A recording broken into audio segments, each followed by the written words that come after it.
DSC మీద వరుసబెట్టి ఉద్యమాలు చేసింది వైఎస్ఆర్ కాంగ్రెస్ పార్టీ. ఇక తమ చేయగలిగింది ఏం లేదు. ఈవెన్ కోర్టులో వచ్చేటప్పటికి ఆ డైరెక్ట్గా టీచర్లు ఎవరైతే నష్టపోయామంటున్నారో వాళ్ళెవరూ పిటిషన్ వేయడానికి ముందుకు రాలేదు. దాంతో కోర్టు కూడా కొట్టేసింది. ఇక ఆపై అయినా మళ్ళీ యాజిటేషన్స్లో పార్టిసిపేట్ చేయకుండా తెలివిగా లోకేష్ త్వరలోనే డిఎస్సి అని ప్రకటించేటప్పటికి ఇప్పుడు గొడవ పెట్టుకుంటే రేపు తాము సెలెక్ట్ అయినా సరే తర్వాత ప్రభుత్వం అడ్డుకుంటుందన్న ఉద్దేశంతో ఇప్పుడు ఎవరు రావట్లేదు. మొన్నటిదాకా వైసీపీకి వెళ్ళినటువంటి వాళ్ళు కూడా ఆగిపోయినటువంటి పరిస్థితి.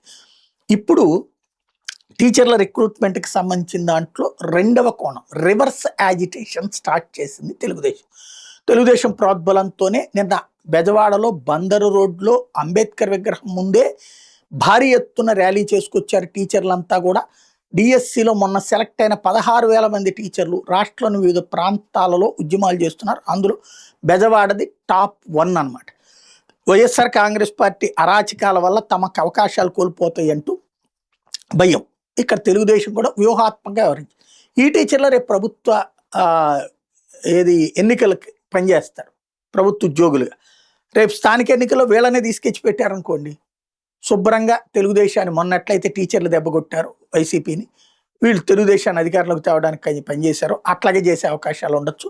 అది పరోక్షంగా టీడీపీ మీడియా వేస్తున్న ఎత్తుగడ.